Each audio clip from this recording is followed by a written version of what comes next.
जय हिंद छात्रों। आज हम नियामक ज्यामिति का 7.1 का थ्योरी बताने जा रहे हैं। एनसीईआरटी 7.1 का थ्योरी बताने जा रहे हैं छात्रों। ये मेरा लेक्चर पहला होगा।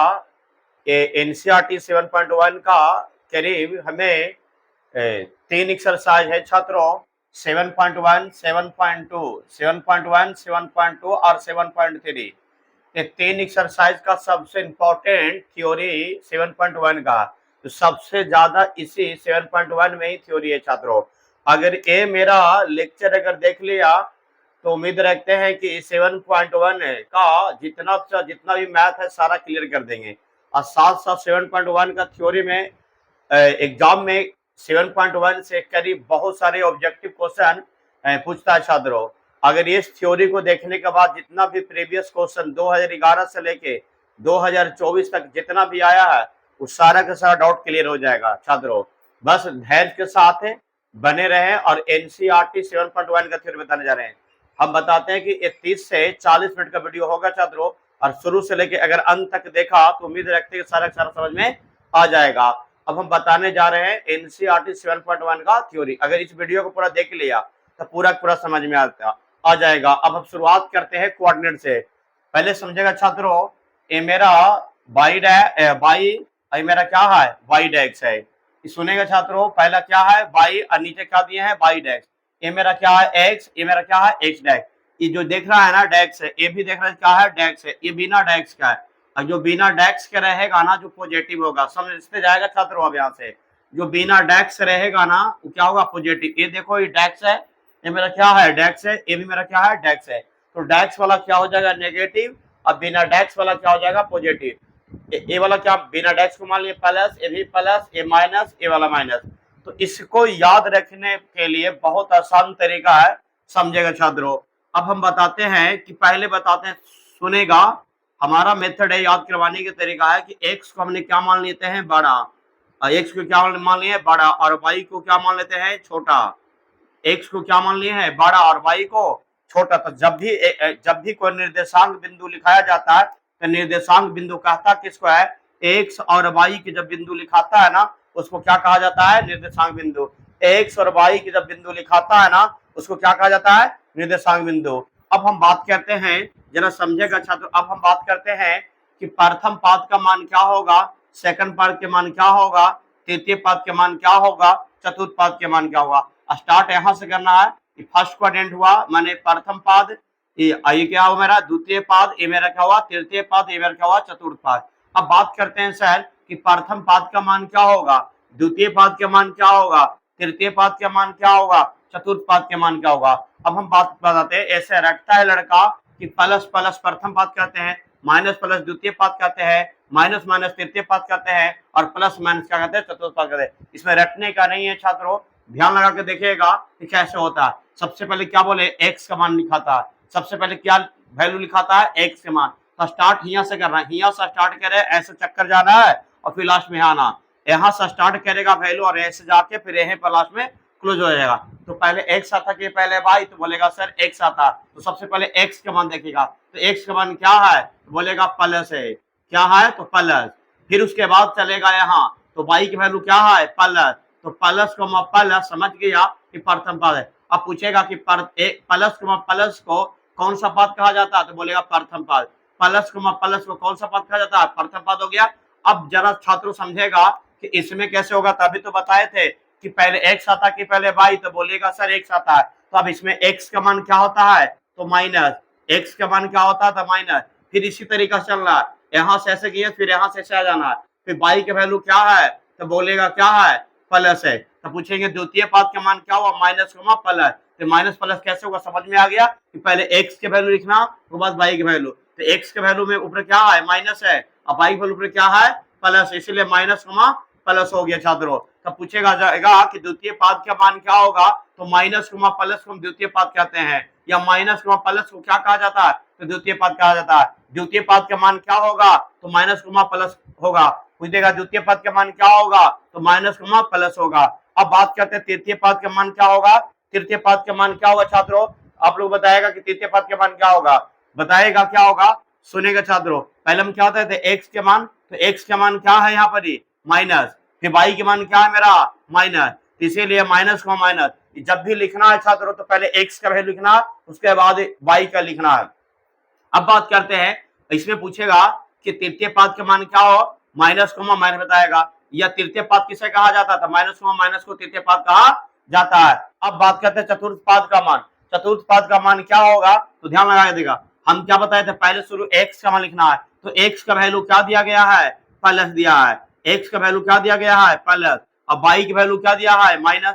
तो अब बात करते हैं प्लस कमा माइनस, ये तो अब समझ में आ गया। अब चतुर्थ पाद का वैल्यू पूछेगा तो क्या बताएगा छात्रों, बताना है प्लस कमा माइनस, चतुर्थ पद के मान क्या होगा प्लस कमा माइनस। अब पूछ दिया कि प्लस कमा माइनस को कौन सा पद कहा जाता था चतुर्थ पद, अब बोलेगा क्वाड्रेंट, तो फोर्थ क्वाड्रेंट में हो गया, ये प्रथम हो गया, first quadrant, second quadrant, third quadrant और फोर्थ क्वाड्रेंट है। अब बात करते हैं कि मूल बिंदु, मूल बिंदु किसे कहते हैं, तो 0,0 को मूल बिंदु कहते हैं। ये अब यहाँ से स्टार्ट, ये मेन है मेरा क्या है, एक्स के लिए भी कटान हुआ और वाई के लिए कटान हुआ। तो एक बात बताते हैं, ऐसे पूछा जाएगा कि मूल बिंदु का निर्देशांक क्या होता है, मूल बिंदु का निर्देशांक क्या होता है, तो बताएगा कि 0,0, मूल बिंदु का निर्देशांक क्या होता है, तो 0,0 होता है, मूल बिंदु का निर्देशांक क्या होता है 0,0। अब पूछ दिया कि 0,0 को क्या कहा जाता है, 0,0 को क्या कहा जाता है, क्या बताएगा मूल बिंदु क्या कहा जाता है, तो मूल बिंदु। एक और मूल बिंदु का डिफिनेशन है, अगर इस लाइन से यहां से गुजर रहा है मेन केंद्र से ना, तो एक्स के लिए भी कटा है और वाई के लिए कटा, तो इसका दूसरी परिभाषा ऐसे बता सकता है कि एक्स अक्ष के कटान बिंदु, एक्स अक्ष के कटान बिंदु और वाई अक्ष के कटान बिंदु क्या कहते हैं मूल बिंदु। फिर से सुनेगा, एक्स अक्ष के कटान बिंदु और वाई अक्ष के कटान बिंदु को क्या कहा जाता है बताएगा मूल बिंदु का कहते हैं, एक सच के और वाई अक्ष के कटान बिंदु को मूल बिंदु कहा जाता है छात्रों। सुन लिया।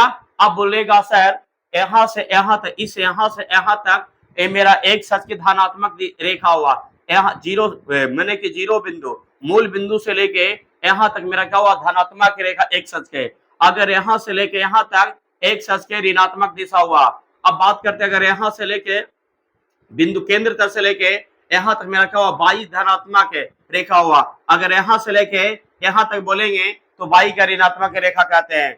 अब बात करते हैं, इतने ने भी और है, बोलेगा क्षैतिज रेखा किसे कहते हैं छात्रों, तो बोलेगा क्षैतिज रेखा किसे कहते हैं, तो बात करते हैं देखिएगा कि एक्स एक्स ओ हो गया, एक्स ओ एक्स डैश, अगर एक्स ओ एक्स डैश अगर पड़ा है, पड़ा वाला को क्षैतिज और खड़ा वाला के उदग्र, पड़ा को हम क्या कहेंगे क्षैतिज और खड़ा को क्या कहेंगे उदग्र, तो एक्स ओ एक्स है इसको क्या कहते हैं क्षैतिज रेखा कहते हैं, क्या करते हैं तो क्षैतिज रेखा कहते हैं। याद हो गया होगा एक्स ओ एक्स डैश को क्षैतिज रेखा, एक्स हो गया ओ हो गया एक्स डैश, या एक्स डैश हो गया ओ हो गया एक्स, हम क्या कहेंगे क्षैतिज रेखा। अब बोलेगा उदग्र रेखा किसे कहते हैं, तो ऊपर से स्टार्ट करेगा वाई, फिर आएगा ओ, फिर क्या आएगा वाई डैश, या नीचे से करेगा वाई डैश ओ, क्या हो जाएगा वाई, ये दोनों को मेरा क्या होगा उदग्र रेखा, क्या होगा मेरा उदग्र रेखा, क्या हो जाएगा मेरा उदग्र रेखा। तो हम याद रखने के लिए पड़ा है क्षैतिज और खड़ा है उदग्र, पड़ा है क्षैतिज खड़ा है उदग्र कहते हैं। अब यहां तक समझ में आ गया होगा छात्रों। अब आगे बताने जाएंगे छात्रों, आगे में देखेगा, अब है आगे देखिएगा हम बताने जा रहे हैं, अब हम बताने जा रहे हैं अब देखिएगा, अब इसमें तो सारा पॉइंट हमें समझा दिए, अब कुछ पॉइंटेड होगा, अब कुछ पॉइंटेड होगा, अब कुछ पॉइंटेड होगा बताते हैं। पॉइंट में इसका बहुत सारे पॉइंट है, जो लाइनर पॉइंट होगा एलपी सबसे ज्यादा इंपॉर्टेंट लाइनर पॉइंट। अब फिगर से हमने सारा हम समझा दिए, ठीक है। अब पूछेगा कुछ हो सकता कि पूछेगा कि ग्राफ का कटान बिंदु, मान लिया जाके यहाँ पूछे, मान लिया कि ए मेरा क्या होगा, मान लिया कि 1 हो गया, ए से पूछ दिया 2 हो गया, इसमें क्या होगा 3 हो गया, इतने से समझो मान लिया यहाँ पर क्या हो गया 4, यहाँ भी मान लिया क्या हो जाएगा 1, यहाँ मान लिया क्या हो जाएगा 2, यहाँ क्या मान लिया 3, यहाँ क्या मान लिया 4, इस तरह। फिर यहाँ से पूछेगा 1 हो गया, यहाँ क्या हुआ 2, फिर यहाँ क्या हुआ 3, यहाँ क्या हो जाएगा 4, फिर इसमें फिर क्या होगा 1, फिर यहाँ क्या हो जाएगा 2, फिर यहाँ क्या होगा 3, फिर यहाँ क्या होगा 4। तो याद रखेगा ये दोनों क्या बोले थे धनात्मक, इसके आगे सब क्या हो जाएगा छात्रों माइनस, ऋणात्मक हो जाएगा, क्या हो जाएगा ऋणात्मक। अब कोई पूछ दिया कि यहाँ का कटान बिंदु बताएगा, 4 का कटान बिंदु अगर पूछ दिया तो क्या बताएगा छात्रों, अगर कोई भी अगर रेखा पर अगर गुजर रहा है, बाई डेक्स पर अगर गुजरेगा या एक्स रेखा पर गुजरेगा, एक्स धनात्मक पर गुजरेगा या एक्स ऋणात्मक पर गुजरेगा या बाई ऋणात्मक गुजरेगा या एक्स बाई का धनात्मक गुजरेगा। तो अब याद रखेगा यहाँ पर हम क्या बोले हैं कि 4 है, तो 4 सबसे पहले एक्स का मान लिखाता है। सबसे पहले किसका मान लिखाता है? एक्स का वैल्यू लिखाता। सबसे पहले एक्स का मान लिखना, उसके बाद बाई के। अगर निर्देशांक बिंदु पूछेगा ना तो सबसे पहले एक्स का मान लिखना है, उसके बाद वाई की वैल्यू लिखना। अब ऐसे जानो कि पहले एक्स आया कि वाई, तो बोलेगा एक्स। याद रखने के लिए बता रहे कि एक्स आया कि वाई, तो बोलेगा कि एक्स आएगा, तो सबसे पहले एक्स का वैल्यू। तो अब बताओ कि ये जो वैल्यू जो कटान जो जा रहा है वो 4 पर है, तो एक वाई के वैल्यू हो गया -4। अब बोलेगा एक्स का मान कहाँ है? तो अगर कोई भी रेखा पर गुजरेगा तो इसको सभी लाइन बिंदु पर क्या हो गुजरा है? 0 है। क्या है? 0। तो यहाँ 0, -4 हो गया। अब बात करेंगे सर, अगर हमको 4 पर पूछ दिया, यहाँ भी पूछ देगा 4 का, तो इसका निर्देशांक बिंदु क्या होगा बताओ? इसका निर्देशांक बिंदु क्या होगा? तो बोलेगा पहले हम क्या बोले थे? एक्स का, तो एक्स पर पहले कटान है, तो यहाँ क्या हो जाए मेरा? ये -4 हो जाएगा। अब ये लाइन पर कहीं भी बिंदु दे देगा ना तो बिंदु पर हमेशा 0 रहेगा, तो इसीलिए क्या हो जाएगा मेरा? ये 0 हो गया। अब एक्स और वाई के कटान बिंदु जब लिख देता है ना, और उसको निर्देशांक बिंदु कहते हैं। एक्स और वाई का वैल्यू नियामक जब लिख देंगे तो उसको हमें कटान बिंदु कहते हैं, निर्देशांक बिंदु कहते हैं। आगे बात करते हैं कि अगर हमारा अगर हमारा कटान इस तरीका से होगा, अगर मान लिया कि हम यहाँ 3 दिए, यहाँ पर दिए, तो इसका कटान बिंदु क्या होगा? तो पहले एक्स का मान लिखना, ये तो पहले वाई है, बोलेगा 3 को नहीं, गलत हो जाएगा। क्या हो जाएगा? 0,3 होगा, क्योंकि पहले एक्स का मान लिखना होगा, बाद वाई। बिंदुआ पर जब भी रेखा पर जब गुजरेगा ना, सब लाइन पर 0 छुपा रहता है, याद रखना। तो 0,3 0,3 को हम निर्देशांक बिंदु कहते हैं। एक्स और वाई को मान लिखा जाता है तो निर्देशांक बिंदु कहते हैं। समझ में आ रहा होगा छात्रों। अब हम बात करते हैं, अगर बोल दिया कि सर यहाँ पर क्या होगा इसका, चलो 3 अभी बताया, 3 पर छोड़ के हम आगे आते हैं। इस पर हम बोलेंगे कि इसका निर्देशांक क्या बताएगा, तो बोलेगा कि सबसे पहले एक्स का मान लिखना है, तो 2 लिखा जाएगा। अब इसके लिए बिंदु पर क्या है मेरा? लाइन पर 0, तो 2,0 हो गया। अब इसी में कुछ पूछ देगा कि भुज के मान, तो भुज के मान क्या होगा तो समझेगा, तो एक्स के नियामक वाला को हम क्या कहते हैं? भुज। और ये 0 है ना, तो पहले शुरू क्या था? एक्स, तो एक्स का वैल्यू 2 हो गया, तो एक्स को हम भुज कहते हैं। दूसरा फॉर्म में क्या होता है? बाई, तो बाई को हम क्या कहते हैं पता है? बाई को क्या कहते हैं? कोटि कहते हैं। बाई को क्या कहते हैं? कोटि कहते हैं छात्रों। तो एक्स वाला को नियामक हम क्या बोलेंगे? भुज, और बाई वाला नियामक क्या बोलेंगे? कोटि। याद रखेगा छात्रों। तो अब ऐसे पूछ देगा कि एक सच को क्या कहा जाता है, तो भुज क्या बताएगा, अब वाई एस को क्या कहा जाता है, तो कोटि। तो अब इतना सारे बात समझा दिए। अब हम बात बताते हैं, कुछ हम लाइनर पॉइंट को लिख के लाए हैं छात्रों। बहुत सारा पॉइंटेड है जो लिख के लाए हैं, ठीक है। इस समय करीब करीब टोटल लाइनर पॉइंट की बात करते हैं, सुनेगा, करीब 40 से 45 लाइनर पॉइंट होगा जी। अब अंत में हम बता देंगे कि 7.1 के लिए, ऐसे तो नॉलेज के लिए बता रहे कि बहुत सारे, इसका पूरा का पूरा निचोड़ बता रहे छात्रों। अगर इस पूरा लेक्चर के अगर देख लिया तो यूट्यूब पर दोबारा कोई लेक्चर देखने की जरूरत नहीं पड़ेगा, शुरू से अंत तक देखेगा तो सारा समझ में आएगा। इन्हें कि 5 से 10 मिनट देखेंगे वीडियो को फिर बंद कर देगा, ऐसा नहीं आएगा। अगर देखेगा तो शुरू से अंत तक देखेगा तो पूरा उम्मीद रखते हैं कि सारा सारा समझ में आएगा। ये तो हम पिक्चर समझा दिए, और बाकी जो हम पेपर में लिख के लेकर आए हैं वो सारा कितना लाइन पॉइंट है, अगर हम लिखेंगे तो बहुत समय लग जाएगा, लेकिन थोड़ा थोड़ा हम लिख के शॉर्ट में और बोलेंगे। जब अब यहाँ से जब बोलेंगे ना, तब जितना पॉइंट हम बोलेंगे तो एक बार आराम से वीडियो को देख लेना है छात्रों। एक बार पहले हम जितना हम लिखेंगे बोलेंगे ना, जब आराम से पहले देख लेगा, और दोबारा में क्या करना है कि जो हम लिखेंगे सब टोटल के टोटल नोट कर लेना कॉपी में। नोट में अगर नोट कॉपी में नहीं करेगा, कॉपी में नोट, तो अभी जो सुन रहा है तो समझ में आ जाएगा, फिर बाद में क्या हो जाएगा, भूला जाएगा छात्रों। तो इसीलिए हम पहले बता रहे हैं कि एक बार हम सारा के सारा अपने पेपर में नोट करके आए कि कितना इंपॉर्टेंट है एग्जाम की दृष्टि से। इसी लेसन से सारा के सारा एमसीक्यू पूछता है, तो जितना भी एमसीक्यू पूछेगा इसके लिए हम लाए हैं एलपी, लाइनर पॉइंट। क्या लाए हैं? लाइनर पॉइंट है, समझेगा। लाइनर पॉइंट में पहला बताने जा रहे हैं हम, कितना बताएंगे टोटल मिला के, 40 से 50, 40 से 45 लाइनर पॉइंट बताएंगे छात्रों। अब ध्यान लगा के सुनिएगा, फिगर के बारे में सारा समझा दिए, प्लस प्लस कैसा सारा समझा दिए। नहीं आएगा दोबारा वीडियो देखेगा, पूरा उम्मीद रखती है समझ में आ जाएगा, नहीं आने के सवाल नहीं कि नहीं आएगा समझ में। अब बताने जा रहे हैं छात्रों, पहला लाइनर पॉइंट में पूछे, पहला लाइनर पॉइंट में हम देंगे छात्रों। अब हम पूछेंगे सारा कि प्लस को किस पद कहा जाता है? क्वेश्चन रहेगा कि प्लस कोमा प्लस को किस पद कहा जाएगा, तो क्या बताएगा? प्रथम पद। एक पॉइंट हम लिख देंगे, plus coma plus, plus coma plus प्रथम पद कहते हैं, प्लस कोमा प्लस को प्रथम पद कहते हैं, प्रथम पद कहते हैं। तो याद करने की जरूरत नहीं है। प्लस कोमा प्लस कैसे आया तो बता ही दिए थे यहाँ फिगर से कि पहले x का मान लिखा था, उसके बाद y के मान। तो अब हम सारा पॉइंटेड को हमें जितना भी लिख के लाए हैं ना, सब अब एक एक करके लिख लिख बताते हैं। अब हम ए को बता दिए, अब हम बोल धीमा गति से बोल बोल के समझा देंगे कि प्लस कोमा प्लस को प्रथम पद कहते हैं। अब हम बात करते हैं दूसरा पॉइंट क्या था, minus coma plus, minus coma plus को कौन सा पद कहते हैं? जरा बताओ छात्रों, बोलिएगा द्वितीय पद कहते हैं। बताओ माइनस कोमा प्लस क्या है? द्वितीय पद कहते हैं। अब बात करते हैं कि अब माइनस कोमा माइनस को कौन सा पद कहा जाता है, तो क्या बताएगा? तृतीय पद कहते हैं। अब बात करते हैं प्लस कोमा माइनस को कौन सा पद कहते हैं, तो चतुर्थ पद कहते हैं। अब इस पर सभी पर एक एग्जाम्पल दे देते हैं। मान लिया कि माइनस कोमा 4, अब ठीक है, पहले 4 कोमा 3 दे दिए, एक एग्जाम्पल वो इस पर। अब समझेगा छात्रों, मान लिया कि माइनस को 4 कोमा 3 दे दिए, दूसरा एग्जाम्पल हो गया। तीसरा एग्जाम्पल अब बताते हैं कि 4 माइनस 4 कोमा माइनस 3 दे दिए। अब चौथा एग्जाम्पल दे दिए छात्रों कि बताते हैं कि 4 कोमा माइनस में 3 दिए। अब देखो, हमको ये डिजिट से मतलब नहीं है, हमको कुछ डिजिट में कुछ छू ले लोगा, कोई दिक्कत नहीं है। अल्फाबेट लो 100 50 कुछ भी ले रहे, उससे मतलब नहीं है हमको। मतलब सिर्फ क्या है? चिन्ह से मतलब है। एरर में कुछ नहीं दिख रहा है तो क्या हो गया मेरा? ये प्लस हो गया। तो प्लस कोमा प्लस को देखना सिर्फ है। बताओ, हमको अंक से मतलब नहीं है, सिर्फ प्लस और प्लस से मतलब है। तो दोनों जगह प्लस क्या मिल रहा है? एरा में, तो समझ गए प्रथम पद में। अब यहाँ देखिएगा, यहाँ माइनस नहीं है तो क्या समझेंगे? प्लस। तो माइनस प्लस किसमें मिल रहा है? इसमें। तो माइनस प्लस किसमें यहाँ बन रहा है? तो द्वितीय पद हो गया कि नहीं होगा? ऐसी पहचानने के लिए ऑब्जेक्टिव आता। अब बोलेगा माइनस माइनस किसमें मिल रहा है? इसमें, तो समझ गए तृतीय पद हो गया। अब यहाँ देखिएगा, कुछ नहीं तो क्या हुआ? प्लस। क्या हो गया? प्लस। तो प्लस और माइनस देख लेगा, क्या होगा मेरा? चतुर्थ पद हो गया। प्लस माइनस है ना, तो चतुर्थ पद हो गया। तो समझ में आ गया होगा। अब हम बात करते हैं, तो 4 पॉइंट को लिख लेगा, ऐसे लिखना कि प्लस कोमा प्लस को प्रथम पद कहते हैं। वैसे ही चारों के चारों लिख लिया करेगा छात्रों। अब हम आगे बताने जा रहे हैं छात्रों कि क्या होगा। अब अगला 4 पॉइंट तो बता दिए, नोट कर लेगा ये। अब हम बताते हैं कि अब यहाँ पूछेगा कि 0,0 को क्या कहा जाता है, तो 5वां पॉइंट है ये।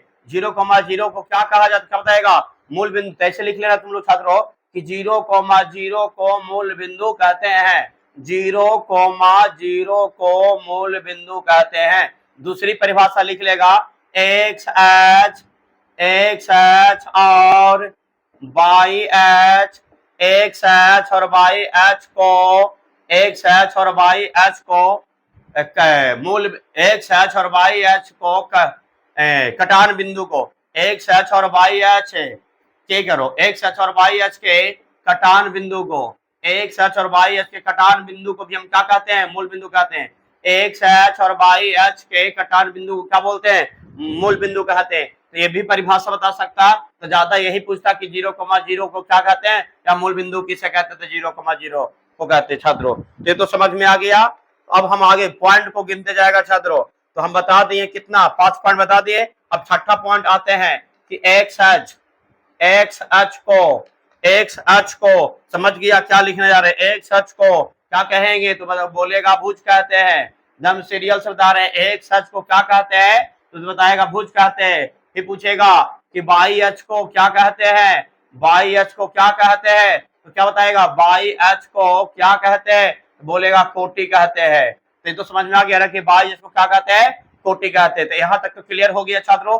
x h को क्या कहते हैं? भुज कहते हैं। अब y h को क्या कहते हैं? कोटि कहते हैं। तो इतना तक तो क्लियर हो गया।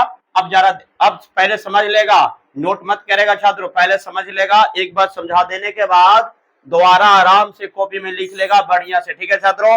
अब हम आते हैं, अगर पूछ दिया कि कभी ऐसे आता है कि बाई डैश बराबर क्या हो जाएगा? समझ गया कि क्या है ये खड़े वाला? देखो बाई डैश है ना, तो उसको हम क्या कहेंगे? उदक रेखा। तो ऐसे लिखना, बाई डैश को हम उदक रेखा कहते हैं। हम पूरा हिंदी नहीं लिख रहे हैं छात्रों, बहुत समय लग जाएगा, इसीलिए हम मेन जो बोल रहे हैं मेन लिख देते हैं और बाकी चीजों को सुन के लिख लेगा। बाई डैश को उदग्र रेखा कहते हैं। बाई डैश को हम उदग्र रेखा कहते हैं। समझ में आ गया? तो बाई डैश को हम क्या कहते हैं? उदग्र।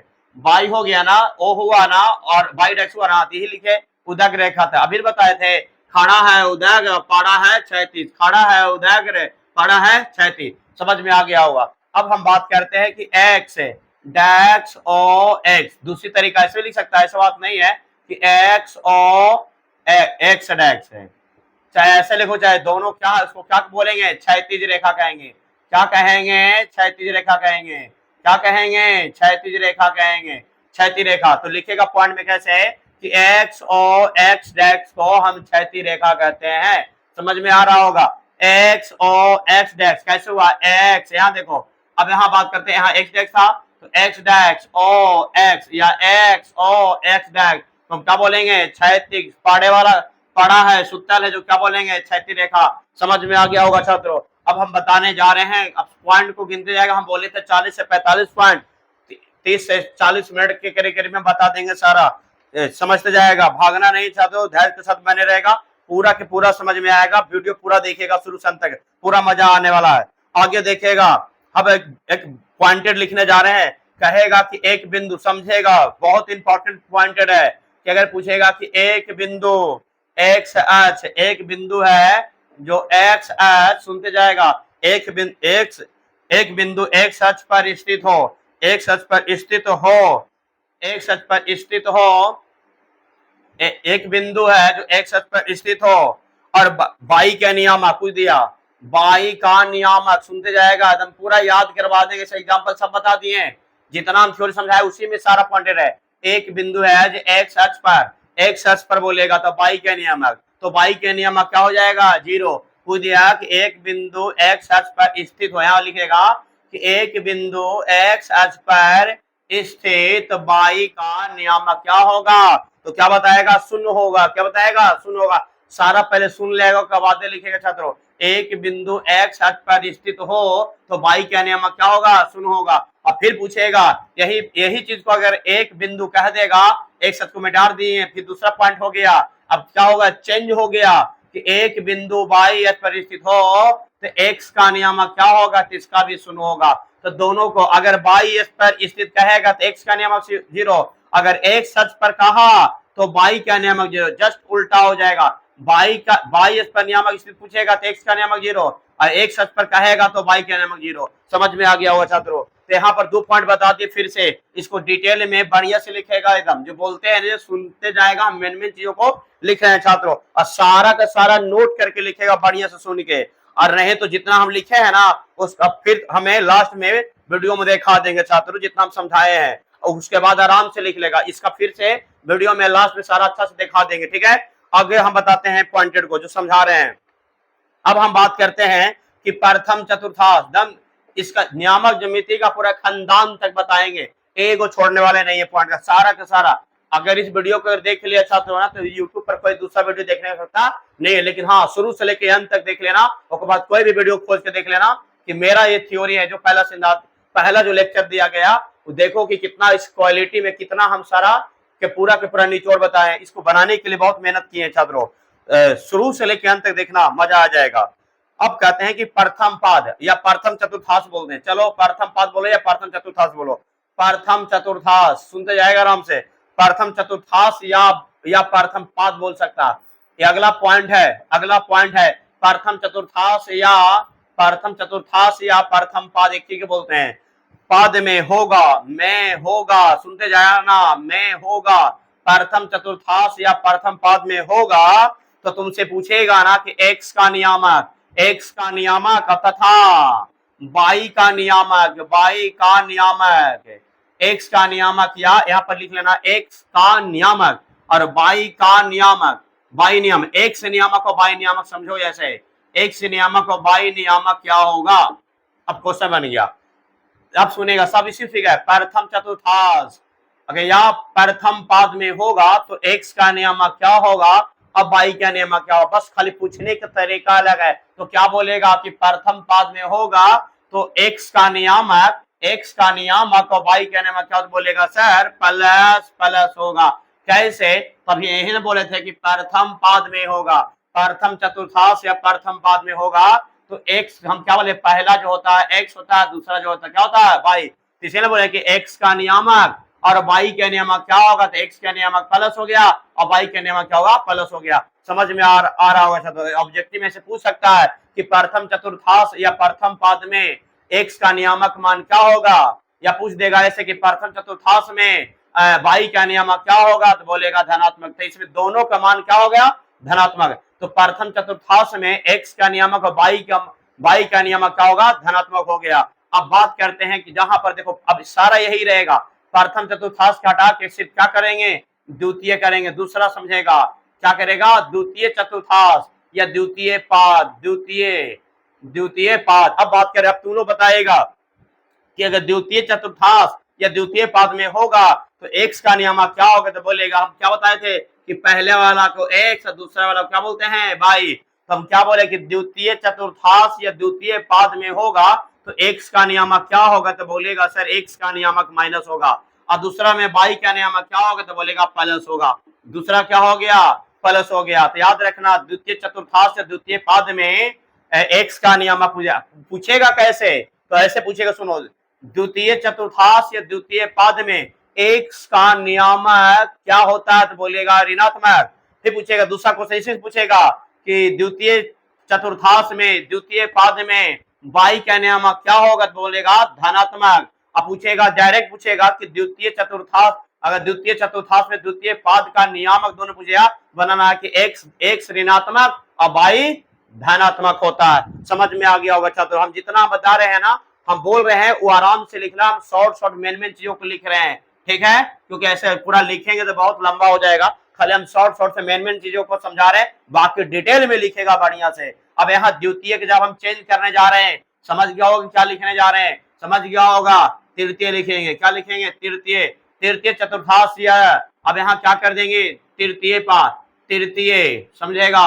अब ये सब तुम लोग को बताना है छात्रों, क्या होगा बताएगा कि तृतीय चतुर्थांश या तृतीय पाद में होगा तो एक्स का नियामक और बाई का नियामक क्या होगा।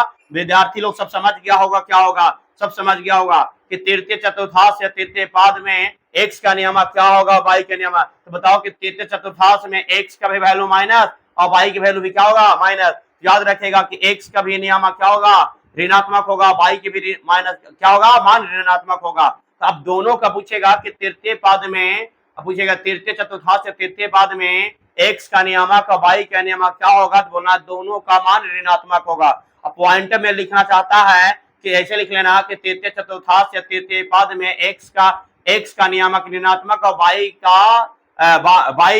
बाई ऋणात्मक होता है। एक्स का नियामक ऋणात्मक और बाई के नियामक ऋणात्मक होता है, दोनों लिख लेगा छात्रों। तो हम बोल के सारा समझा रहे हैं, बाकी लाइनर पॉइंट में पहले समझ लेना, उसके बाद दूसरे में लिख लेना। और नहीं लिखा जाएगा तो जितना हम बोल रहे हैं ना, सब वीडियो का अंत में सारा लिख के एक पेज में और उसको लोड कर देंगे छात्रों, अंत में देख लेना पूरा के पूरा कैसे कैसे है जो, ठीक है। अब हम आगे बताने जा रहे हैं, तृतीय के जगह हटा कर क्या बोले लिखने जा रहे हैं, तो समझ गया होगा वो विद्यार्थी क्या लिखने जा रहे हैं, चतुर्थ। क्या लिखने जा रहे हैं, चतुर्थ।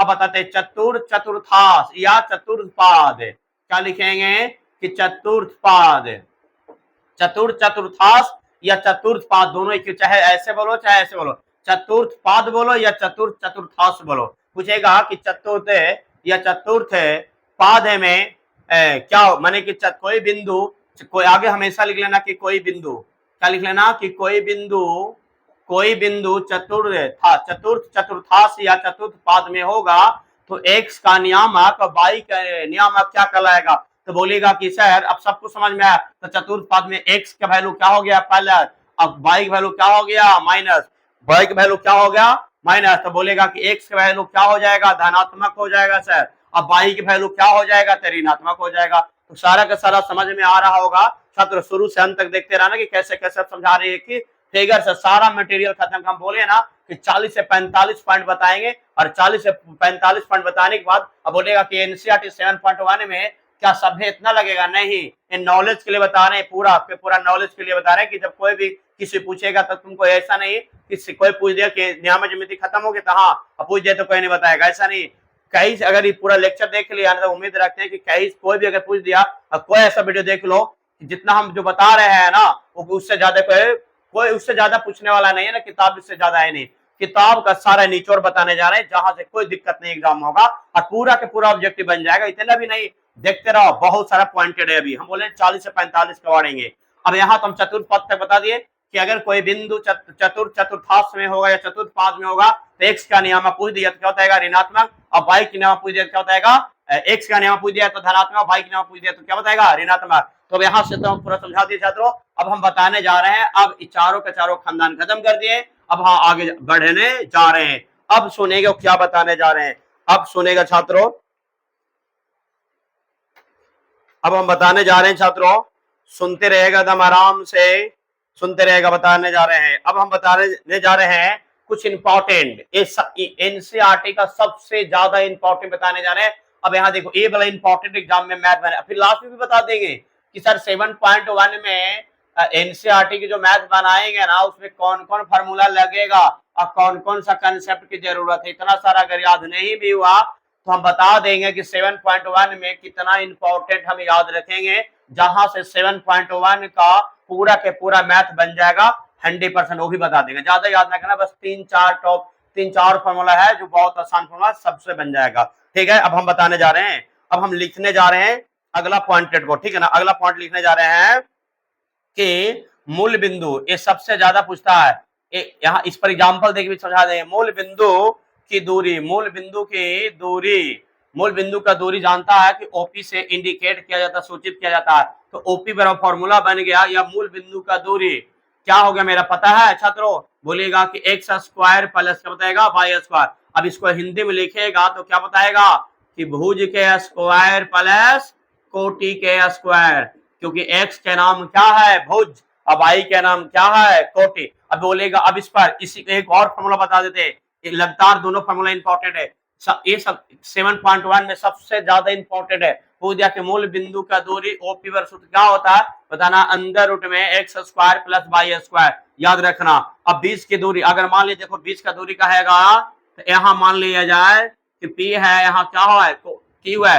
और उसकी दूरी को हम डिस्टेंस फॉर्मूला कहते हैं ना, तो डिस्टेंस फॉर्मूला को हम डी कर देते हैं। यहाँ पर निर्देशांक x1, y1 हो गया, और यहाँ पर निर्देशांक क्या होगा x2, y2 हो गया। ठीक है ना, यहाँ से यहाँ तक के बीच का दूरी क्या हुआ डी हुआ। तो अब यहाँ दोनों को लेंगे तो हम यहाँ लिखेंगे बीच की दूरी, बीच की दूरी, सुनते जाएगा, देख भागना नहीं छात्रों, दम धैर्य के साथ बने रहो, पूरा के पूरा समझ में आएगा। बीच का दूरी के क्या है तो हम डी लिखेंगे, और दोनों के यहाँ से यहाँ तक हम ऐसे भी लिख सकते हैं पी क्यू लिखेंगे। तो पी क्यू का सूत्र बनता है छात्रों कि x1 माइनस x2 के whole square plus y1 minus y2 के होल स्क्वायर। लेकिन एक सूत्र और होता है, एक सूत्र और होता है, ऐसे भी बोल सकता है, ऐसे बोल सकता है कि x2 माइनस x1 के होल स्क्वायर प्लस और y2 माइनस y1 के होल स्क्वायर। ऐसा क्यों दिया, क्योंकि एरा में होल स्क्वायर है, अगर माइनस में भी आया होल स्क्वायर तो आंसर उतने आएगा, और प्लस में भी आएगा होल स्क्वायर तो आंसर इतने आएगा। मान लिया -2 का होल स्क्वायर करेगा तो भी 4 आएगा, 2 के भी होल स्क्वायर करेगा तो भी 4 आएगा। तो ध्यान रखें, इसीलिए स्क्वायर में आगे चाहे x2 आगे पहले x1 लिखो चाहे x2 लिखो, कोई दिक्कत। अगर x1 दे दिया तो आप फिर x2 होगा, इन्हें कि x1 और y1 करना नहीं, दोनों जाति एक जगह करना, x1 माइनस x2 का whole square plus y1 minus y2 का होल स्क्वायर, या बोल सकते हैं ऐसे x2 माइनस x1 का whole square plus y2 minus y1 के होल स्क्वायर। अब इसको बोलेगा कि ये पूरा के पूरा जो भी लिखे हैं छात्रों, ये जो देखे रहा है ना, ये पूरा को इसको कौन सा सूत्र कहा जाता है तो बोलेगा डिस्टेंस फॉर्मूला कहते हैं। क्या फॉर्मूला कहते हैं, डिस्टेंस फॉर्मूला, डिस्टेंस फॉर्मूला कहते हैं। इसको हिंदी में क्या बोलेंगे, दूरी सूत्र कहते हैं। ये दोनों, ये भी दूरी सूत्र है छात्रों, और ये भी दोनों का दूरी सूत्र कहते हैं। पूछिए कि दूरी सूत्र बताओ, ये हुआ मूल बिंदु का दूरी सूत्र, ये हुआ कि पी क्यू का बीच का दूरी का सूत्र, पी क्यू का बीच का दूरी सूत्र, पी क्यू का बीच का दूरी सूत्र पूछेगा तो ये वाला बताना, और खाली मूल बिंदु का दूरी कहेगा तो ये बताना। अब थोड़ा सा इस पर एग्जाम्पल एक देख के समझा देते हैं छात्रों, जरा देखते जाएगा आराम से, पूरा के पूरा इसको, यही सबसे ज्यादा मैथ में ये वाला VVI कर लेना, इसी पर आधारित पूरा क्वेश्चन बनेगा एनसीईआरटी में। ये वाला सूत्र को याद रखना, याद करना बहुत आसान है, अंदर रूट में x प्लस y का स्क्वायर पूछ दिया, इसको पूछ दिया, बताना है कि अंदर रूट में x1 माइनस x2 का whole square plus y1 minus y2 के होल स्क्वायर। याद रखेगा x1 माइनस x2 का whole square plus y1 minus y2 के होल स्क्वायर, इसको नोट कर लेगा, पहले समय लेना, लास्ट में नोट कर लेना। समझ में आ गया हो छात्रों? अब हमें आगे बताने जा रहे हैं चीजों को, खाली देखते जाना, ये पूरा के पूरा जड़ से पूरी खानदान क्लियर करेंगे। थोड़ा वीडियो लंबा हो जाएगा, लेकिन पूरा के पूरा कहीं से अगर कोई भी क्वेश्चन बैंक को उठा लिया 2011 से लेके और 2024 तक अगर का भी ऑब्जेक्टिव क्वेश्चन फंस गया तो फिर हमको कह देना छात्रों कि सारी पॉइंट समझाया हुआ नहीं है, सारा पॉइंट रद्द रहेगा, टोटल रद्द है। अब हम आगे बताने जा रहे हैं। अगर तुमसे अगला पॉइंट बहुत इंपॉर्टेंट, एक सच पूछेगा कि एक सच का समीकरण, एक सच का समीकरण क्या होगा, एक सच का समीकरण क्या होगा, तो क्या बताएगा, y बराबर 0 होगा, y बराबर क्या होगा, 0 होगा। अगर पूछ दिया एक सच का समीकरण क्या होगा तो बोलेगा y बराबर 0। अब पूछ दिया कि y का समीकरण क्या होगा, y का समीकरण क्या होगा, तो जब एक सच कहेगा तो y बराबर 0, याद रखना बहुत आसान है, जब एक सच कहेगा तो y बराबर 0 और y कहेगा तो x बराबर 0। समझ में आ गया, बहुत जल्दी याद हो जाएगा। एक सच के समीकरण कहेगा तो y बराबर 0 और y के कहेगा ना तो x बराबर 0, याद हो गया ना। एक सच कहेगा तो y बराबर 0 और y के कहेगा तो x बराबर 0, याद हो गया होगा। अब जरा आगे देखिएगा, दो पॉइंट यहाँ हो गया, समझते जाना, पूरा के पूरा दो पॉइंट क्लियर करते जा रहे हैं, एक भी पॉइंट छोड़ेंगे नहीं, बस धैर्य के साथ बने रहेगा, सारा के सारा क्लियर करेंगे टोटल। अब हम बात करते हैं, एक है जो एग्जाम्पल के तरीका से है, पूछा था एग्जाम में, सुनते जाएगा, बहुत इंपॉर्टेंट क्वेश्चन है बहुत। अगर पूछ दिया कि y बराबर -10 का आलेख, सुनते जाएगा, y बराबर चाहे माइनस हो या प्लस हो, का आलेख कह दिया, का आलेख कैसा होगा, का आलेख देखिएगा, लिख देते हैं, y बराबर -10 का आलेख यहां रहेगा, फिल इन दी ब्लैंक्स, सरल रेखा है, बताओ किसके समांतर सरल रेखा होगा। तो याद रखेगा, अगर यहाँ पूछ दिया, एक यहाँ पॉइंटेड है, दूसरी पॉइंटेड समझेगा, दोनों के अरेंज, जब y कहा तो x भी कर देते हैं, अगर x पर अगर -5 लो या +5 लो, का आलेख कह दिया, अब फिल इन दी ब्लैंक्स कर दिए, कह रहेगा कि सरल रेखा है, बताओ किसके सरल रेखा होगा। तो याद रखेगा, एक्स एच, अगर y में कहेगा तो एक्स एच, y में कहेगा तो एक्स एच के समांतर, अब बताए, अब देखो यहाँ पर यही मेन पॉइंट हो गया, यही तुमको ऑप्शन में रहेगा ऐसे कि अगर y -10 का आलेख कहेगा तो एक यही नहीं कि y -10 नहीं, कुछ भी डिजिट रहे, कुछ भी रहेगा अल्फाबेट, y के वैल्यू कुछ भी ऐसा रह जाएगा तो एक सच के समझ है, y -10 20 50 100 कुछ भी रह जाए, अंक से मतलब खाली यहाँ देखो y बराबर वैल्यू दे दिया, अगर y बराबर वैल्यू दे दिया चाहे पॉजिटिव या नेगेटिव में, तो याद रखना एक सच के समांतर सरल रेखा होगा। अगर एक पलट चाहे माइनस कुछ भी दे दिया, हम एग्जांपल पढ़ ले, हो सकता है 10 देगा एग्जाम में, 8 देगा, 9 देगा, a देगा, b देगा, कुछ भी देगा, ऐसा रहेगा कि x का वैल्यू अगर रहेगा कालिक होगा तो याद रखेगा क्या हो जाएगा, बाई एच के समांतर, याद रखेगा बाई एच के समांतर चलेगा। अगर x बराबर दिया तो बाई एच के समांतर होगा, अगर y बराबर दिया तो x एच के समांतर होगा, और पूरा का पूरा उम्मीद रखते कि समझ में आ गया होगा छात्रों। हम आगे बढ़ते जा रहे हैं, अगला पॉइंट देखिएगा छात्रों, अगला पूरा समझ में आ रहा होगा। अब अगला पॉइंट है छात्रों, अगला पॉइंट है कि अगर कोई बिंदु लिया, सुनते जाएगा, अगर कोई बिंदु लिया कि a, -b लिया, अगर a, -b लिया, अब पूछ दिया कि a, b का x का नियामक पूछ दिया, x नियामक कह दिया, x नियामक, अब उसी में यही बिंदु को सब हम डबल करके बता रहे, दोनों में अरेंज करके, जहां से कोई परेशानी ना हुआ, का अगर बाई नियामक पूछ दिया, बाई नियामक देखते जाएगा, अगर बिंदु a, -b का x नियामक क्या होगा, तो x नियामक कौन है बउआ, यही ना है, तो x नियामक क्या होगा, a हो गया। अब बिंदु a, -b में b का बाई के नियामक का तो क्या हो जाए मेरा -b हो गया। अब समझ में आया, x का नियामक, x शुरू में हम क्या बताए कि 2, 3 दे दिया, पूछे एक्स मान बताओ, बोलेगा शुरू वाला एक्स होता था, दूसरा वाला वाई होता। एक्स को भुज कहते हैं, वाई को कोटि कहते हैं। ये सब तो पूरा क्लियर कर दिए, पहले शुरू में कर दिए, समझते जाएगा। नहीं अगर हुआ तो एक बार नोट करके फिर याद करेगा, बहुत जल्दी याद हो जाएगा। अब हम बताने जा रहे हैं अगला पॉइंटेड समझेगा, अगला पॉइंटेड समझेगा, अगला पॉइंटेड।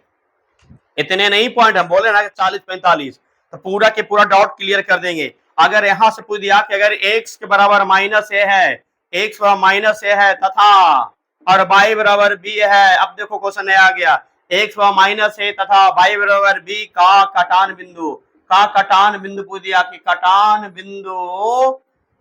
बिंदु क्या होगा, कटान बिंदु क्या होगा। अभी बताए थे परिभाषा पहले से कि कटान बिंदु क्या होगा, तो पता है ना कि एक्स एच और वाई एस के कटान बिंदु का, एक्स एच और वाई एस के कटान बिंदु का मूल बिंदु कहते हैं ना। तो बताओ कटान बिंदु एक्स एच और वाई एस का वैल्यू लिखना है, तो एक्स का वैल्यू क्या है, माइनस ए है, वाई की वैल्यू क्या है, तो बी है। यही कटान बिंदु हो गया, यही क्या होगा, कटान बिंदु। अगर जैसे कटान बिंदु कहेगा ना तो एक्स के मान और वाई के मान लिख देना है छोटी कोष्ठ में, यही निर्देशांक हो गया, यही कटान बिंदु हो गया।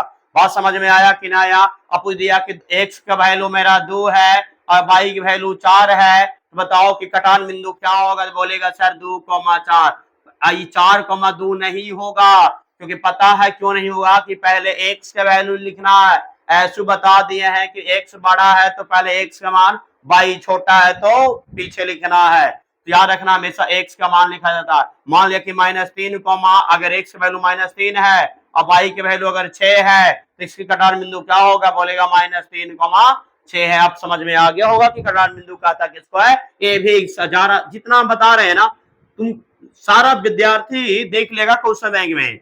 अगर एक भी ऑब्जेक्टिव अगर छूट गया ना तो फिर हमको कहेगा कि सर छूट गया, और कमेंट में जरूर बता देना कि पॉइंट छूट गया, पता चल जाएगा। सारा का सारा निचोड़ है ये।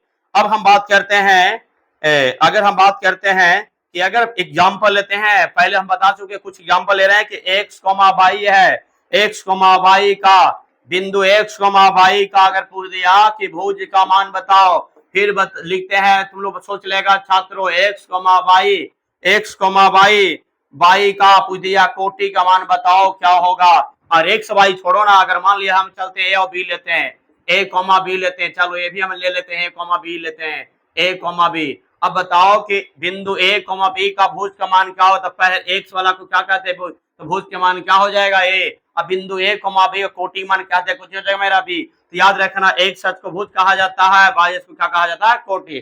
पहले वाला भुज, तो भुज के मान क्या होगा, ए कोटि कहा, दूसरा तो कोटि मान क्या होगा मेरा बी। अब हम उम्मीद रखते हैं कि समझ में आ गया होगा छात्र, 2 पॉइंट यहाँ भी क्लियर होगा। देखते जाना, डबल डबल पॉइंट सबके कंपेयर करते जा रहे हैं। अब जरा समझेगा टोटल, अब समझते जाएगा, कहीं से अगर दिक्कत होगा तो हमको बोलेगा छात्रों।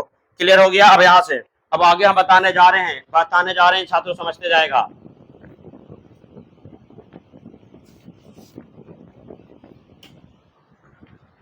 देखिएगा छात्रों, अब हम बताने जा रहे हैं कुछ पॉइंटेड को। अब और बता, ज्यादा नहीं बचा, थोड़ा सा और है। कहेगा कि कहेगा ना कि किसी बिंदु की बाई एस, क्या पूछेगा, किसी बिंदु की बाई एस से दूरी बिंदु और यहाँ रहेगा फिल इन दी ब्लैंक्स, ऐसे रहेगा, कहलाता है।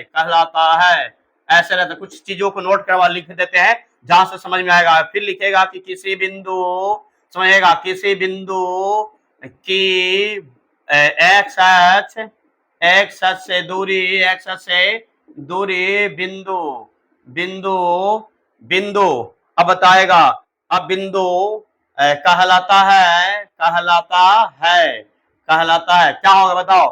किसी बिंदु बाई एस से दूरी क्या कहलाएगा, तो बताएगा सर एक्स अक्ष के निर्देशांक। क्या कहलाएगा, एक्स निर्देशांक। क्या कहलाएगा, एक्स निर्देशांक। क्या कहलाएगा, एक्स निर्देशांक, एक्स अक्ष के निर्देशांक। अब यहाँ से बताओ एक्स अक्ष के, अब अगर यहाँ पूछ दिया कि किसी बिंदु एक्स अक्ष से दूरी क्या कहलाता है, फिर क्या बोलेगा, बाई निर्देशांक। क्या कहेगा, बाई निर्देशांक। तो दोनों में डिफरेंट देखा, क्या देखा छात्रों, क्या देखा, बोलेगा। अब बताते हैं कि अगर बाई एस से कहा तो एक्स का निर्देशांक कहलाएगा, बाई एस से रहा तो एक्स का निर्देशांक। याद रखने बहुत सिंपल तरीका, बाई एस से कहेगा एक्स निर्देशांक, अगर एक्स से कहेगा तो बाई निर्देशांक कहलाता है। यहां से 2 पॉइंट क्लियर हो गए छात्रों, 2 पॉइंट क्लियर हो गया। अब हम आगे बताने जा रहे हैं, देखते जाएगा आगे। अब क्या बताने जा रहे हैं समझेगा। पूछेगा कि बाई एच, अगर पूछ दिया कि बाई एच पर सभी बिंदु, पूछ देगा कि बाई एच पर सभी बिंदुओं, बाई एच पर सभी बिंदुओं का भुज, अब बाई एच पर सभी बिंदुओं का भुज, और यहां रख देगा एक सच पर सभी बिंदुओं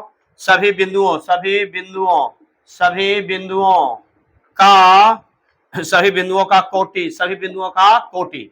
अरे बाई एच पर सभी बिंदुओं का भुज क्या होगा, बताओ कोटि क्या होगा। तो याद रखें, अगर बाई एच पर कहेगा तो बाई एच पर अगर सभी बिंदुओं का भुज कहेगा तो क्या हो जाएगा 0। इसमें भी वही, अगर एक सच पर कहेगा तो सभी बिंदु क्या हो जाएगा, न बताए थे कि एक बिंदु सब पर गुजरेगा तो क्या होगा 0। एक सच पर गुजर रहा था, बताए थे ना छात्र कैसे हो रहा, रटना है नहीं रटना है। एक सच पर कह रहा, एक सच पर कहेगा, जब एक सच पर कहेगा तो सभी बिंदु बाई पर क्या हो जाएगा 0। जब एक सच पर कहेगा तो बाई पर 0, और जब बाई एच पर कहेगा तो एक का बिंदु 0 हो जाएगा। उल्टा देखो, बाई एच पर सही बिंदु, तो बाई एच पर सही, अगर बाई एच पर कोई भी बिंदु ले लो, क्या हो जाएगा पता है, भुज का मान 0 हो जाएगा, भुज का मान 0। अगर हमारा एक सच पर ले लेंगे, तो अगर एक सच पर ले लेंगे ना, तो सभी कोटि का मान क्या हो जाएगा 0 हो जाएगा। कोटि का मान क्या हो जाएगा 0 हो जाएगा। याद रखिएगा, पहले पॉइंट को समझा दिए हैं, याद रखेगा। अगला पॉइंट समझेगा छात्रों, अगला पॉइंट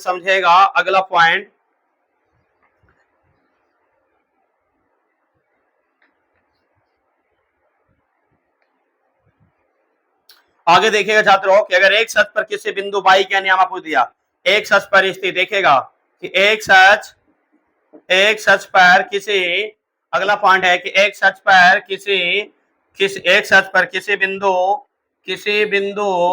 किसी बिंदु बाई नियामक क्या होगा, एक सच पर स्थित बाई नियामक क्या होगा तो 0 होगा। अब बाई एच पर कहेगा तो एक्स नियामक क्या हो जाएगा, ये भी 0 होगा। वही बात है, तो कोई ऐसा दिक्कत नहीं है छात्रों। अब हमको लगता है कि सारा लाइन ऑफ पॉइंट को हमने क्लियर कर दिए हैं, सारा लाइन ऑफ पॉइंट क्लियर कर रहे हैं। अब हम बताने जा रहे हैं कुछ चीजों को एक्स्ट्रा, थोड़ा सा और बच गया छात्रों, बस 5 मिनट और रहेगा, सारा क्लियर कर दिए हैं, सारा लाइन ऑफ पॉइंट क्लियर, बाकी सारा के सारा। फिर हमें अगर इस चीजों को नहीं आ रहा तो जितना हम लाइन ऑफ पॉइंट बताए ना, कि वीडियो के अंत में सब वीडियो को हमें नोट किया हुआ सब इसको पिक्चर को दिखा देंगे, लिखा हुआ है दिखा देंगे, धैर्य के साथ बने, कोई दिक्कत नहीं हुआ। क्यों, अगर नहीं जिससे लिखा रहेगा नहीं लिख पाएगा ऐसे, हम वीडियो में दिखा देंगे और आराम से वीडियो रोक करके लिख लेगा। अब बात करते हैं क्रमागत, कहेगा कि 3 क्रमागत, पूछेगा 3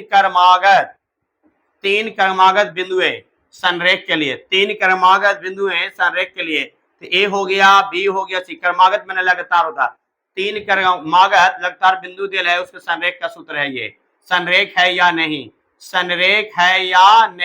उसके लिए सूत्र है, संरेख है या नहीं उसके लिए सूत्र है कि a b plus b c बराबर क्या हो जाएगा ए सी। अगर ए बी को जोड़ के, जैसे मान लिया कि अगर तुमने ए बी तो सब पी की उस है, ए बी का मान निकाल देगा, बी सी के मान निकाल देगा। जैसे ए बी का मान लिया 1 है, ए बी के वैल्यू हम निकाले हैं 1 आया, मान लिया बी सी के वैल्यू हम निकालते हैं तो 2 आया, हो सकता है ए सी के वैल्यू निकाले हैं तो 3 आया। अब इस पर सूत्र पर रखेंगे, ए बी का मान कितना आया 1, बी सी का मान कितना आया 2, अब ए सी मान कितना आया 3, अब 1 और 2 जोड़ देंगे तो 3 बराबर 3 आया ना।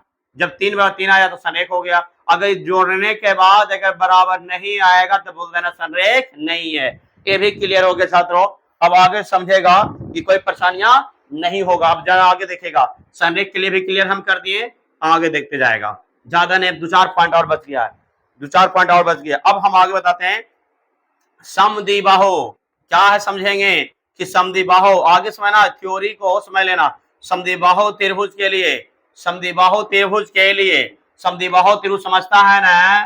समझता है ना, क्या होता है कि ए होता है और बी होता है और सी होता है, जिसकी 2 भुज आपस में क्या हो बराबर है। तो बताना है कि इसके लिए क्या कहता है कि अगर कोई त्रिभुज दिया कि 1,2 निर्देशांक 2,3 दे दिया और 3,4 बोला, बोलेगा ना कि जांच करके बताए कि समद्विबाहु त्रिभुज है या नहीं, जांच करके बताए कि समद्विबाहु त्रिभुज है या नहीं। तो इसके अब पता कैसे करना है कि अब एक बार तुमको ए बी का पी क्यू निकालना है, एक बार तुमको ए बी का पी क्यू निकालना है, एक बार बी सी के निकालना है, एक बार ए सी के निकालना। अगर तीनों के निकालने के बाद अगर पता चल जाएगा कि ए बी बराबर अगर तुम्हारा ए सी आ गया तो समझ लेना कि समद्विबाहु त्रिभुज है। अगर ए बी बराबर ए सी नहीं आया तो समद्विबाहु त्रिभुज नहीं है। यही हो गया जांच।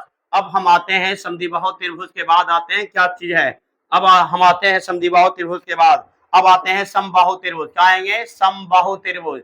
समबाहु त्रिभुज के लिए समबाहु त्रिभुज के लिए समबाहु त्रिभुज के लिए क्या है तो याद रखना। देखो हमारा फिगर तो उतना अच्छा से नहीं बनेगा, पर मान लेना है कि समद्विबाहु त्रिभुज है। समबाहु त्रिभुज ए है, ये बी है, ये सी है। ए वाला भुजा आपस में सभी तीनों भुजा अगर 3 सेंटीमीटर है तो ये भी 3 सेंटीमीटर मानना। हम बताए देखने में बराबर लगे या ना लगे पर मान लेना। ये 3 सेंटीमीटर, ते भी 3 सेंटीमीटर, ये भी 3 सेंटीमीटर, इसको कौन सा त्रिभुज कहा जाता है? तो समझना कि समबाहु त्रिभुज है। तो समबाहु, इसमें क्वेश्चन पूछेगा, मान लें कि इसका निर्देशांक 1,2 है, 2,3 है और 4,5 है। अभी थ्योरी में खाली समझा रहे, जब इसका मैथ बताएंगे ना तो पूरा समझ में आएगा। बस थ्योरी को अभी जितना समझा रहे उतना समझते जाओ। जो मैथ आएंगे, मैथ का बारी आएंगे तो पूछेंगे कि अगला वीडियो हम समबाहु त्रिभुज का कंडीशन दिए थे, वो कंडीशन में जरा याद रखना। अब समबाहु त्रिभुज का कंडीशन क्या है तो बोलेगा कि ए बी, इसका पी क्यू निकालना है, फिर इसका पी क्यू निकालना है,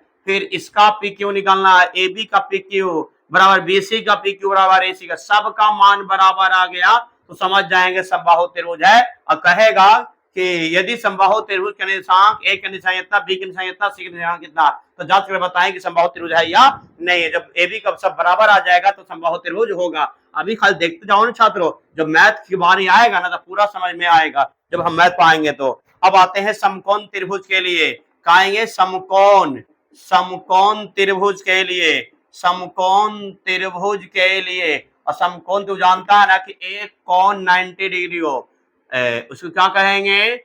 समकोण त्रिभुज। बीस, ये क्या मेरा हो गया? 90 डिग्री। अब बात करते हैं पाइथागोरस प्रमेय को कहेंगे। तो पाइथागोरस प्रमेय क्या कहता है? इसको मेरा लंब हो गया, मेरा आधार हो गया, मेरा क्या हाइपोटेनियस कारण हो गया, परपेंडिकुलर बेस और हाइपोटेनियस। याद रखना समकोण त्रिभुज के लिए ट्रिक है कि ए बी के स्क्वायर प्लस बी सी का स्क्वायर बराबर ए सी का स्क्वायर। अगर ए बी, एक बार यहाँ देखो, मान लो 1,2 दिया, 2,3 दिया, 3,4 दिया। अगर ए बी का पी क्यू निकालना है, एक बार बी सी का पी क्यू निकालना है, फिर ए सी का पी क्यू निकालना है, इसका मान बैठा के स्क्वायर करके जोड़ के इसके बराबर आ जाएगा ना तो समझ जाना कि समकोण त्रिभुज है। जांच हो गया, बराबर आ गया। तो ये भी समझ में आ गया, इसका भी कंडीशन बता दिए। अब हम अगला आते हैं कंडीशन। इसके लिए कंडीशन आते हैं विषमबाहु त्रिभुज भी बताते हैं कि विषमबाहु त्रिभुज, विषमबाहु त्रिभुज, विषमबाहु त्रिभुज के लिए, विषमबाहु त्रिभुज के लिए सूत्र है विषमबाहु त्रिभुज कोई भी, एक मिनट, विषमबाहु त्रिभुज के लिए मान लिया कि कोई इसमें कोई भुजा बराबर ना हो, ए बी सी, मान लिया 2 है, ये 3 है, ये 4 है, ठीक है, 2 3 4 है, माने कि कोई भी भुजा आपस में बराबर नहीं है। तो बताते हैं कि 2 है, 3, 2 सेंटीमीटर हो गए, 3 सेंटीमीटर हो गए, क्या होगा? 4 सेंटीमीटर है।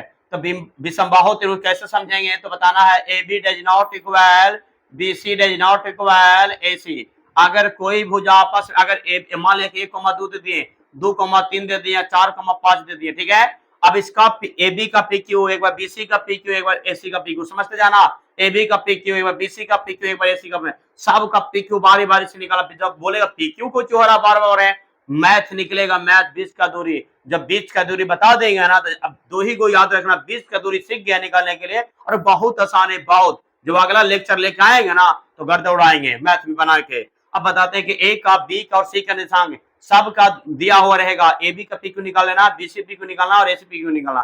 तीनों का पी क्यू निकालने के बाद ए बी का वैल्यू अलग आएगा, बी सी का वैल्यू अलग आएगा, ए सी का वैल्यू अलग आएगा। माने ए बी का मान 2 आएगा, बी सी मान 3 आएगा, ए सी का वैल्यू मान 4 आएगा। तो कोई सब का वैल्यू अलग आएगा, तो इसीलिए डज नॉट इक्वल हो गया, कोई किसी बराबर ना हुआ।